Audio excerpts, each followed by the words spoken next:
Hi, my name is Lorraine Watry and welcome to my studio. I am a watercolor artist and I've worked with watercolor for 26 years now, and I thought I would start a new series of videos where I go over different tips, tricks, and techniques for working with watercolor. And hopefully these short videos will help you in your journey, and if you have a question or a technique that you would like to see, please comment below and I will try to accommodate that in a future video. Hi, today's video is going to be going over what a split primary palette is. And a split primary palette is a way that you can create a lot of variety of mixes using this palette and having limited colors on your palette. So if you're just new to watercolor, you're trying to figure out what colors you might choose without having a lot of expense, this is a really good palette because, or not palette, but set of colors, because then there are a huge number of colors you can make from these mixes. So primary colors, let's see, as most people will know, are red, yellow, and blue. And so I was trying to find my marker here. So primaries, I'll do it this way: yellow, red, and blue. And so I can make a palette out of any yellow, red, and blue that I want to and be able to mix secondary colors. That is Hansa Yellow Light, and that for me on my palette takes the place of lemon yellow. And then let's see, I will get Quin Rose just as a red to use. So that's Quin Rose. And maybe I'll get Cobalt out.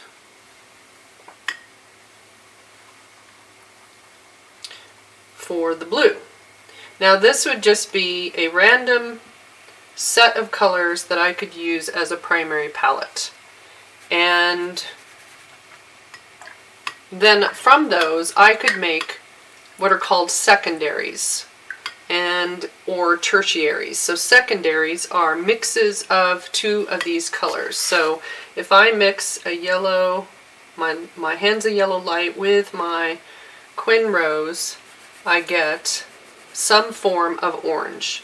Now if I mix it with enough of one or the other colors, I can get my orange to be sort of right in the middle, but basically there's a whole range of oranges that you could have. You could have it be more of a yellow orange, you could have it be a redder orange, or you could have it be right in the middle. Actually, I've got a lot of water on my brush right now, so it's kind of pale.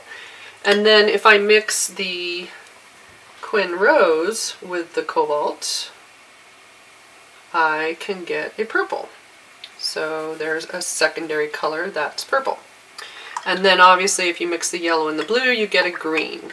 So depending on the red, yellow, and blue you've chosen, you may have a palette of colors that will give you nice vibrant mixes, or you may have something that is going to give you some mixes that are a little more neutral. So a split complementary palette is a way that you can create the most vibrant mixes and create a variety of mixes as well. Split primary palette. Alright, so for this palette, when you do your mixes, you're going to mix certain colors with other colors. Let me get this kind of divided here. Okay, so these are going to be my yellows, these will be my reds, and these will be my blues. So on this palette, this side, this yellow is going to lean toward orange. This red will lean toward orange. This area, this red will lean toward purple, and you'll see in a minute what I'm talking about. And right here, this area will lean toward green. Now you won't see those colors necessarily, but I'll explain as I'm going along. Alright, so when I do this palette, if I do a yellow, Hansa Yellow Light is a yellow that is closer to green. So if I put that right there, and then I will use New Gamboge, which is a yellow that leans toward orange, right here. I'll go ahead and label those. So this would be Hansa Light, or it could be Lemon, or Lemon Yellow. And this is New Gamboge.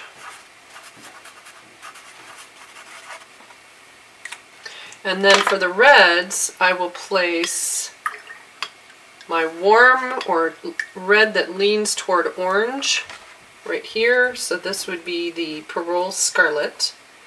And it is a very orangey red. And this takes the place of cadmium red for me. So it's a warmer red. And then on this side of the reds, I will use my Quin Rose. Quinacridone Rose is the color name. I'm just drying my brush because I have a lot of water in it. Alright, so that's a cooler red. It's leaning toward the purple side of reds. And then for the blues, I'm going to use ultramarine blue. And you will hear different people, different artists say different things for the blues. Some say this blue is a warmer blue because it's on the red side, and others say that this is a cooler blue. And I just see it as a cooler blue because it's leaning toward purple, whereas phthalo blue, and phthalo blue is Phthalo, and it depends on the brand, because if you get Winsor and Newton watercolors, their phthalo blue is Winsor blue. But most companies call it phthalo blue. And this blue has a little bit of green in it. So it's, for me, I think of it as a warmer blue. So it really can depend on who you're getting your information from and how they're seeing those colors. But just know that this blue leans toward green and this blue leans toward purple. So now that I have those laid out, and I didn't lay that out very well, they're a little all kind of weighted toward one side. But now that I have it laid out, I can make mixes from it. So if I make a mix from my Quin Rose and my ultramarine, I will get a very vibrant purple, because both of those colors lean toward purple. So depending on how much of each color I have in there, I can get a really nice purple. And same with my warm red and my warm yellow. That mix, actually I need a little bit more yellow on my brush. Okay, so that mix will give me a really nice orange, very vibrant, full of color, because both of those colors lean toward the orange. Alright, and then the yellow and the blue up at the top, so that is phthalo and my Hansa Light. Oh, and for that, the phthalo being the darker color, and this goes for the other mixes as well, generally you need more of your lighter color and less of the darker color if you're trying to make a mix that is kind of even in color. Okay, so there is a really nice vibrant green. Now I can push those colors one way or the other. So if I wanted it to be more of a lime green color, then I would have more yellow and just a little bit of the phthalo blue, and actually that would go over here somewhere if I were doing my greens. Okay, so you can see that you can get really vibrant mixes. Now, just because you have a split primary palette and you're trying to make vibrant mixes, maybe, you may want mixes that are a little more neutral. So if I make a mix of the phthalo blue with the other yellow, so I used this one, but if I make a mix with the New Gamboge, I'm going to get a different look. And I might want that. I might want a green that is less intense. And so I'm going to come over, get a little bit of my phthalo in the mix. Now this is using the New Gamboge. I'm not laying this out very well, but I think you can see this is less vibrant than this mix is. And you can also get a mix with those two blues that is less vibrant, or those two blues, with this blue and that yellow, because this one, whoops,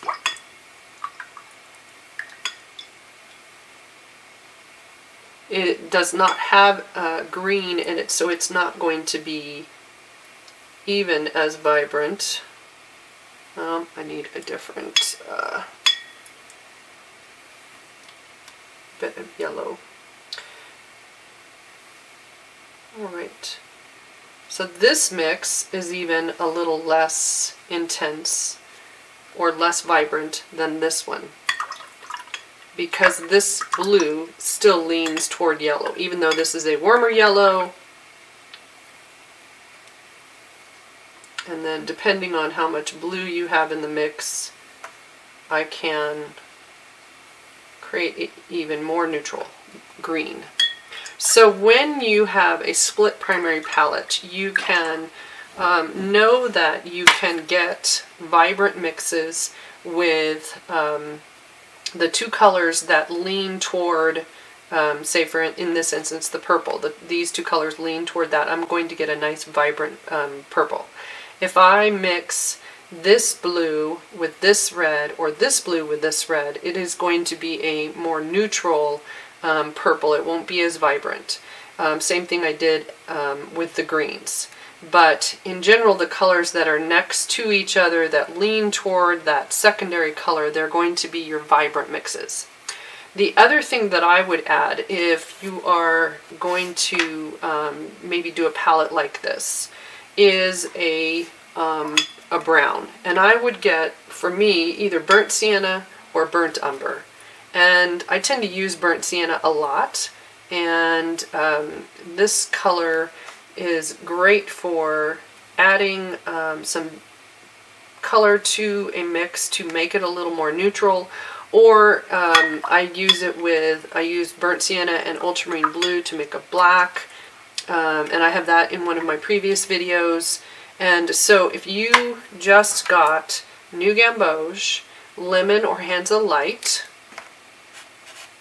PHTHALO phthalo blue, and ultramarine blue, quinacridone, and I'm not going to have enough room to spell it, but I'm going to go up the side here, quinacridone rose, whoops, burnt sienna, so 7 colors, oops, burnt sienna, and this would either be cadmium red, or for me I use the Parole Scarlet. Those 7 colors are going to give you a really nice beginning palette that you can make a whole range of colors from. And don't feel like if a color is a little more neutral that you shouldn't be using it. There are definitely nice situations where you want vibrant color and some more neutral colors in your painting.